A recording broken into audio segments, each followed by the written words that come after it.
안녕하세요. 오늘은 영화 치료의 치유적 메커니즘, 치유적 기제에 대해서 자세히 알아보는 시간 갖도록 하겠습니다. 첫 번째 여러분들과 함께 나눌 주제는 보조 치료자로서의 영화라는 개념입니다. 먼저 영화의 치유적 요인을 좀 알아보기 전에요.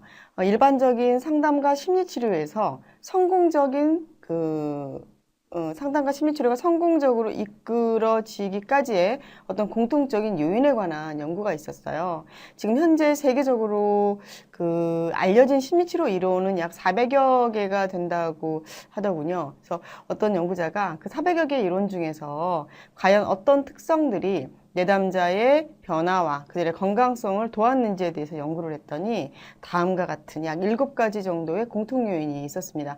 첫째로 치료적 관계가 좀 특별하더라라는 얘기예요. 치료적 관계를 하면 심리치료에서는 치료적 동맹이다라고도 얘기를 하는데요.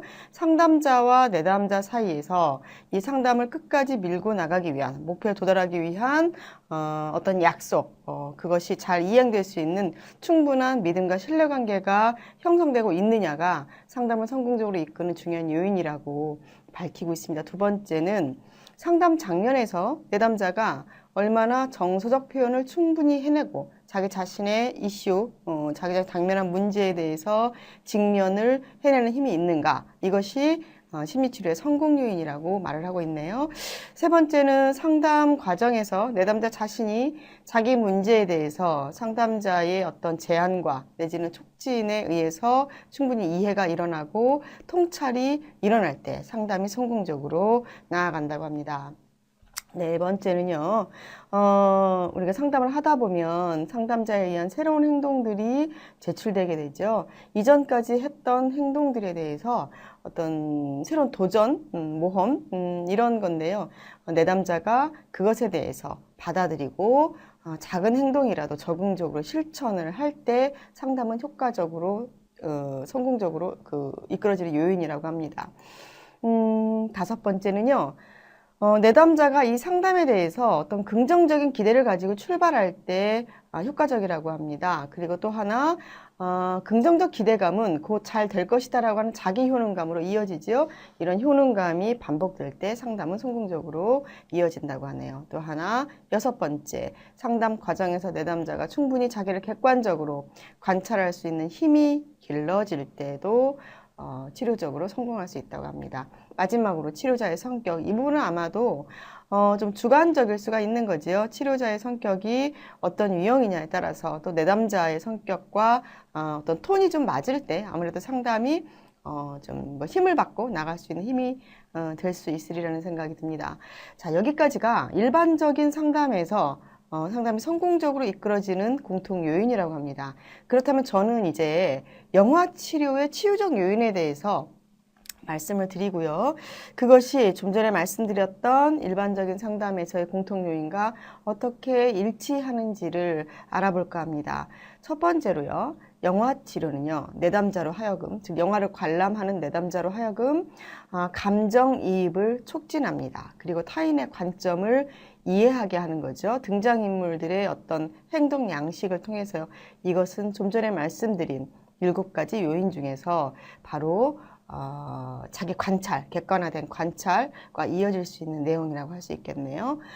두 번째로 영화 치료는 내담자가 이 상담을 해나가는 과정에서 자기 자신을 개방하는 촉진 역할을 한다. 촉매제 역할을 한다라고 되어 있습니다. 이것은 뭐냐면 뒤에서 좀 다루는 여러 가지 치유적 기제에서 좀 자세히 좀 알아보겠습니다만 내담자가 치료 과정에서 상담자가 제출하는 영화를 이렇게 보게 되면 그 과정에서 좀 무장해제되는 경험을 갖게 되는 거죠. 자신도 모르는 자기한테 좀 이렇게 감추어진 어떤 이면을 영화 속 등장인물을 통해서 발견을 한다든가 이런 일들이 좀 종종 일어나게 되다 보니 내담자는 조금 더 자기 자신의 긴장과 방어를 좀 내려놓고 관찰자의 입장에서 등장인물들을 바라보게 되는 거죠. 즉, 이 과정을 통해서 내담자는 정서의 충분한 표현과 그리고 자기를 객관화시켜서 바라보는 직면 과정에 이르게 됩니다. 세 번째, 영화 치료 과정을 통해서 또 영화 속에 그 전개되는 이야기와 그리고 등장인물의 변화 과정을 통해서 내담자는 삶에 대한 어떤 그 고찰, 이해, 이런 부분들을 이런 부분들을 조금 더 강화받게 됩니다. 내가 가진 어떤 이슈, 처한 환경과 비슷한 등장인물들의 상황을 좀 만나게 된다면 그곳에서 그 등장인물들이 변해나가는 과정 통해서 자신의 문제를 한 번 더 조망해 볼 수 있게 되는 거죠. 이렇듯 영화라는 매체가 가지고 있는 뭐 힘도 있지만 영화 치료자는 영화라는 매체를 상담 과정에 이렇게 적용을 할 때 이렇게 일반적인 상담과 심리치료의 어떤 주요한 요인에서 좀 떨어져서 단순 관람을 제공한다거나 즐거움만을 제공한다거나 이렇게 해서는 안 되겠지요. 중요한 상담을 성공적으로 이끄는 요인이 무엇인가 다시 한번 좀 우리가 관찰을 하고 들여다보고 그것이 상담 과정에 적용될 수 있도록 노력을 해야 할 것 같습니다. 예, 저는 이제 전반적으로 영화가 인간의 삶에 어떤 변화를 일으키는 요인이 있다고 말씀을 드렸는데요. 비리기트 볼츠라고 하는 치료사의 사례를 설명을 드리려고 합니다. 비리기트 볼츠는요, 우리나라의 시네마 세라피라고 하는 이제 번역서로 처음으로 이제 소개된 미국의 영화 치료사입니다. 2009년에 그 한국에 내방한 적도 있었는데요. 그녀의 책 이모션 픽처 매직에서는 자기 삶 속에서 영화가 얼마나 많은 변화를 촉진하고 좀 그 어려움을 좀 견디게 하는 중요한 매체로서 상담 매체로서 중요한 역할을 했는가를 기술을 하고 있어요. 저는 볼츠의 사례를 잠시 여러분들에게 소개를 시켜드릴까 합니다. 비르깃 볼츠는 생애 첫 번째 영화로 1960년 이탈리아에서 만들어진 폼페이 최후의 날이라는 영화를 꼽고 있습니다. 폼페이 최후의 날은 한 2, 3년 전에 다시 리메이크 버전으로 좀 개봉되기도 했었는데요. 볼츠가 이 영화를 처음 만난 나이는 초등학교 한 저학년의 나이였었어요. 볼츠는 당시 그 도시에서 부모님과 생활을 하다가 어쨌든 부모님의 여건으로 인해서 그 시골에 계신 할아버지 댁으로 좀 이사를 가게 됐다고 합니다. 그래서 혼자 할아버지 집에서 이제 당분간 이제 학교를 다니게 됐는데, 그러니까 전학을 하게 된 거지요. 새로운 학교, 새로운 분위기, 새로운 친구들과 뭔가 이제 처음에 선뜻 친해지지 않는 어떤 긴장, 걱정, 이런 것들에 휩싸여 있었다고 합니다. 게다가 할아버지와는 자주 봤던 그 기억이 없기 때문에 굉장히 서먹하고 어색하고요. 그리고 할 일이 없어서 좀 무료하기도 하고 이런 날들을 보냈대요. 어느 날 할아버지가 볼츠에게 저기 우리 윗마을에 극장이 있는데 할아버지랑 같이 영화를 보러 가자 그러셨대요. 예, 볼츠는 굉장히 반가웠고요. 할아버지의 손을 잡고 가서 처음으로 본 영화가 바로 폼페이 최후의 날입니다. 볼츠는 이 극장에 들어서는 순간 자신에게 일어났던 놀라움을 아직도 생생하게 기억하고 있다고 합니다. 그 커다란 스크린, 작은 텔레비전으로만 보던 어떤 이야기가 아니라 커다란 스크린에서 펼쳐지는 그 광활한 이야기는 실로 굉장히 놀라웠고요. 그 웅장한 스피커 소리, 음향, 모든 것들이 좀 신세계를 경험하는 듯 했대요.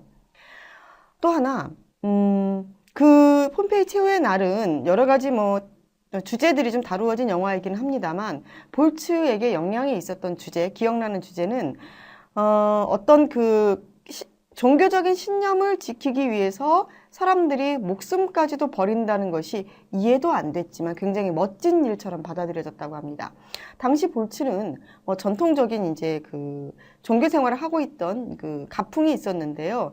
이 아이가 평소에 교회를 다니거나 이런 일들이 어렵지 않았는데 이게 누군가에게는 과거의 어느 시점에서는 굉장히 목숨까지도 걸어야 할 만큼 대단한 일이었구나. 그런데 그 일에 사람들이 목숨을 걸기도 한단 말이야. 이런 질문을 하게 됐대요. 볼츠가 극장 문을 나서서 집으로 걸어오는 동안요.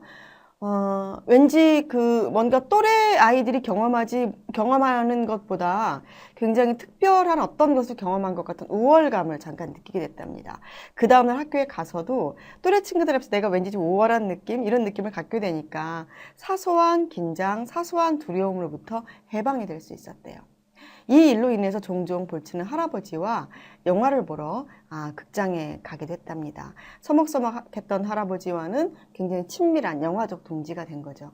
볼츠는 생애 첫 영화로 폼페이 최후의 날을 기억하면서 자신에게 영화는 실용적이었고 내적인 삶을 탐색하는 그리고 그것을 개발하는 도구였다라고 이야기를 합니다.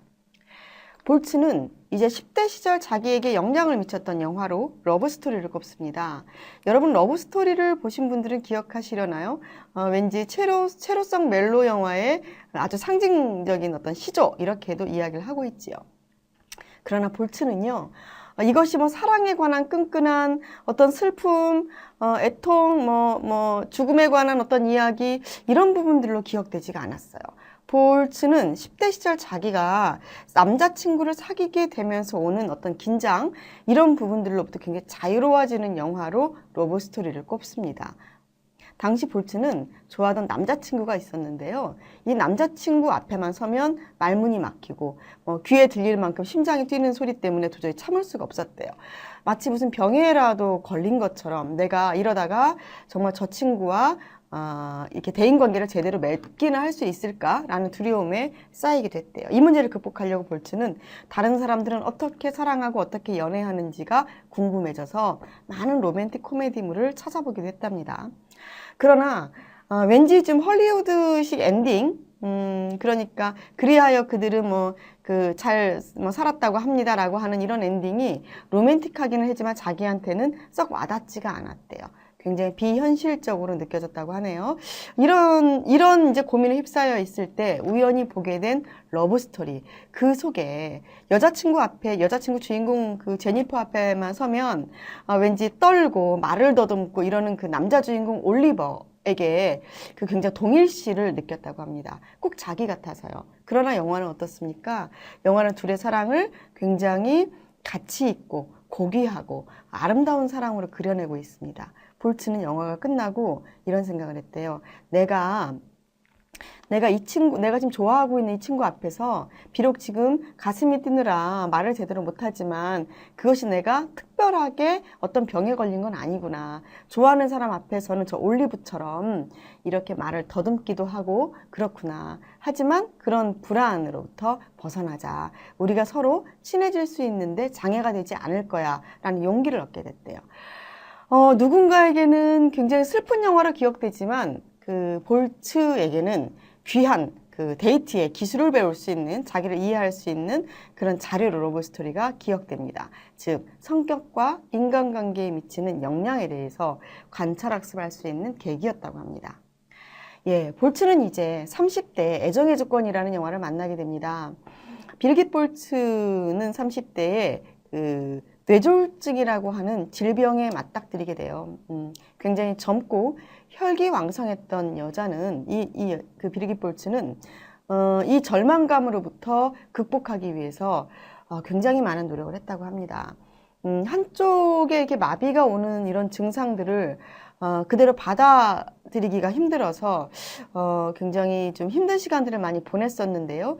그때 우연히 만났던 영화 애정의 조건을 보면서 굉장히 많은 눈물을 흘려냈다고 합니다. 그러면서 생각했대요. 받아들이자.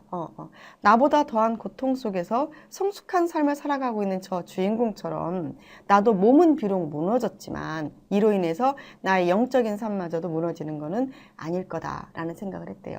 뭔가 신념과 의지로 고통을 이겨내야 되겠다라고 마음먹을 때는 도저히 해결되지 않을 것처럼 힘들더니 실컷 울어내고 나니 정서적으로 마비되었던 마음의 근육이 풀리는 듯한 후련함을 경험할 수 있었다고 합니다. 그 뒤로부터 볼츠는 굉장히 어려움에 빠진 주인공들이 서서히 자신의 어려움을 수용하고 극복해 나가는 영화들을 찾아서 봤다 그래요. 그러다 보니 등장인물들의 고뇌를 만나고 그리고 그 고통 속에서 성장하는 이야기를 통해서 지금 현재 자신의 상황에 대한 작은 감사 그리고 이것이 위기지만 그곳에서 자기가 성장해내겠다라고 하는 어떤 그 삶의 위기 속에서 성숙해지는 그런 계기가 되었다고 합니다. 예. 네 번째로 이제 볼츠는 삶의 고통에서 성숙해지는 것이 얼마나 우리 삶을 풍요롭게 하는가라는 것을 알게 된 이후로 이런 영적인 자기를 찾기 위한 그 영화들을 찾아서 봤대요. 그때 봤던 영화가 웨일라이더라는 영화인데요. 이런 영화들은 어떤 이야기잖아요. 실제 일어나지 않는 비현실적인 이야기도 하고요. 때로는 판타지이기도 합니다. 하지만 그 우화를 통해서 어떤 삶의 지혜를 만나는 순간은 반복적으로 자신에게 어떤 덧입혀지는 새로운 자기를 덧입혀지는 지혜로 인해서 새로운 자기 자신감을 얻게 되는 계기가 되었다고 합니다.